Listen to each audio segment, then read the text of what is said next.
A lot to get into here on today's 76ers now, including a crazy take from Stephen A. Smith on Joel Embiid. We're going to dive into it, but before we do, what I need you to do, hit that subscribe button for daily updates on your Philadelphia 76ers. News, rumors, analysis. We're getting into trade season here in the NBA, so if you want to stay informed on the Sixers, be sure to hit that sub button. We're trying to push for 21,000 subscribers by the end of December here on the channel, so be sure to subscribe. And with that, let's get into today's show.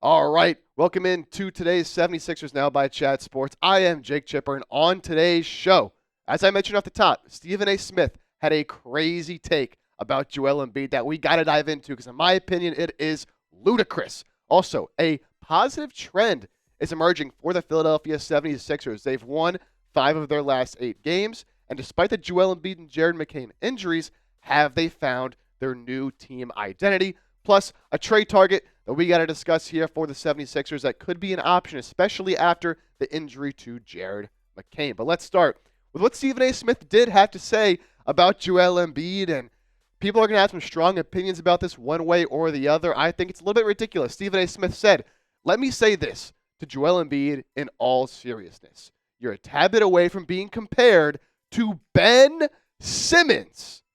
Ben Simmons. You bring up the injuries and all that stuff. I look at the disinterest on his face and the lack of enthusiasm.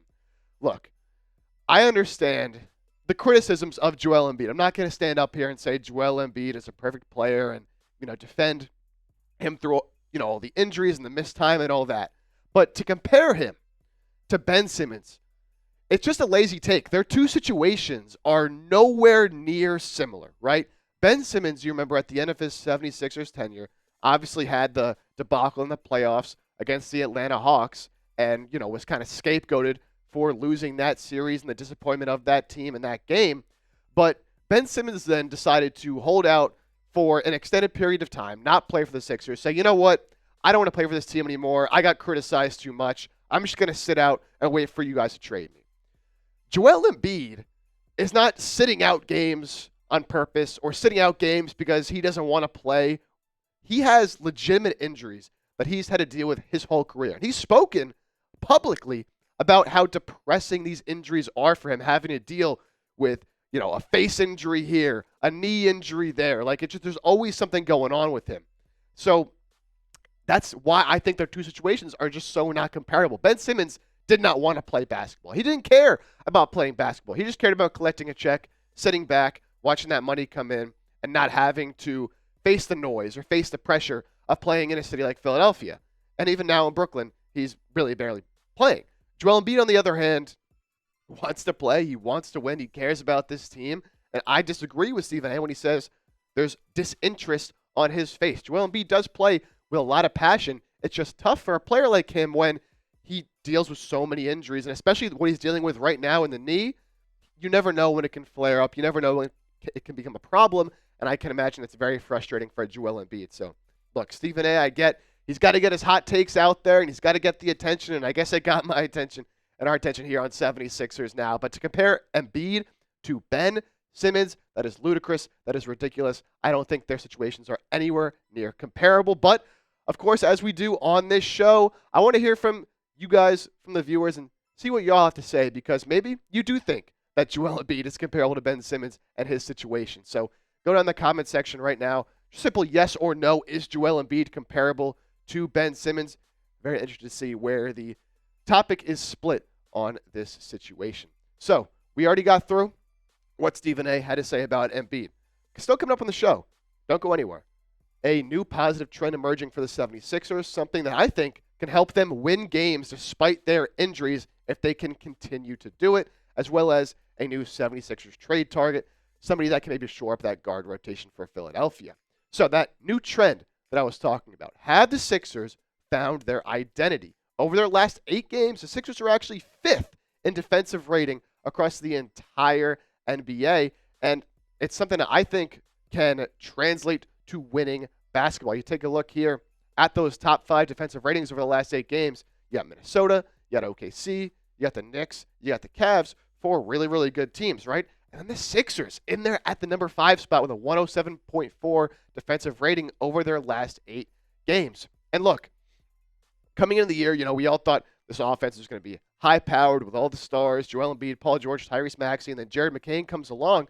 But if they can turn and mold into more of a defensive team like they have over these last 8 games, I mean, look, 5-3 over their last 8. They're 5th in opponents' points per game, 4th in opponent three-point percentage, 6th in forcing opponent turnovers, and they're 8th in steals per game. So if you're able to really hang your hat on that defensive end of the ball, it can help for a team, especially that is struggling on the offensive end. We know the Sixers really throughout the whole season when they have guys in and out of the lineup, don't know who's playing one end or the other, they have been a pretty poor offensive team, especially shooting the ball from the outside. But when you are struggling on offense, the best way to counteract that and to still put out a good product on the floor is to lock in on the defensive end. And just to start the season, the Sixers were not doing that. They were just as bad on defense as they were on offense. But so far, over these last 8 games, we've seen players like Kelly Oubre and players like Ricky Council make an impact on defense. Guys really locking in and buying into this idea of forming a defensive identity, which Nick Nurse has been pushing on the team. And Kelly Oubre spoke about that added emphasis on the defensive end. Here's what he had to say. Guarding the ball, communicating, defense. That's obviously a team possession, right? All 5 of us are getting more and more connected. Whoever's out there on the court, and we're being more physical. We're not getting punched in the face like we used to, which they were at the beginning of the year.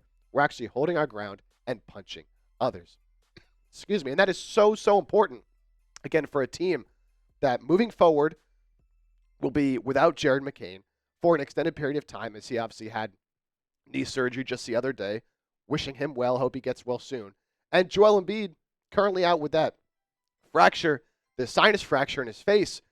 He's just always, an unknown when he's going to play, when he's not. So when you have Maxey and Paul George out there, you can still have, an effective enough offense. But if you are able to lock in on the defensive end of the floor and hold teams to, 100 points, low hundreds, that gives you as good of a shot as any to really win some games. Again, despite the struggles on offense. And they have the personnel to be able to do it. They just haven't shown it this season until these last 8 or so games. So it's good they're finally finding something to hang their hat on and show we can replicate this every single game and be able to win games off the back of our defense. So great there that they're finding that identity. Next up on the show, going to talk about a trade target, and that is Trey Jones. Trey Jones, a point guard for the Spurs, sort of fallen out of the rotation a little bit so far this season for San Antonio, and he should be of interest to Philadelphia, especially after the Jared McCain injury. Now, take a look at what Trey Jones has done this season. Again, just 8 games played on the year. Now, some of that is because he fell out of the rotation. Some of that is because he's been dealing with an injury as of late. But even when he's been on the floor, just 17 and a half minutes, 4 points, 3 assists, and the efficiency has been horrendous, right? 33% from the field, 25% from 3. Obviously not what you want to see. So you might be thinking, well, why would the Sixers want this guy? I think he could be a very good buy low candidate. And the Spurs, I think, would be willing to sell low on him. They drafted Stephon Castle very high in the draft this past offseason. He's been very good for San Antonio. And, of course, they brought in Chris Paul. So to them, Trey Jones is a player that they don't really need in their rotation anymore. They don't have a need for him and his skill set. And he's on an expiring contract, which could be attractive to the Sixers to give them flexibility, but also useful for San Antonio because they can get some assets and get a little bit for a player that could just end up walking in free agency. And again, the reason I said he could be a good buy low candidate, someone that you hope can be more effective than what he's shown so far this season, take a look at what he's done over the first 4 seasons of his career.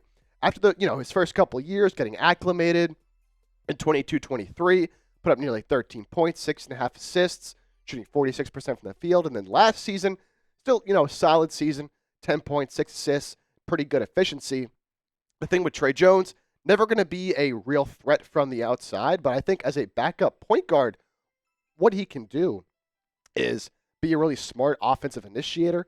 He's very, very smart with the ball in his hands. He gets guys where they need to be, and as a backup point guard, I like that a lot. Much better than I think what you can get from Kyle Lowry or Reggie Jackson. Again, not going to be that threat from outside, which the Sixers do desperately need. So I think if you trade for Trey Jones, you probably have to make another move to add in some shooting, but someone that's going to take care of the ball, always has a very, very high assist-to-turnover ratio, and just gives you that playmaking you don't really have, especially while Jared McCain is injured. Take some pressure off Tyrese Maxey and not have to rely on some of these veterans like Kyle Lowry, like Reggie Jackson, like Eric Gordon. Get a younger guy in there as well who, hey, if he plays well enough, you could think about him sticking around for the future.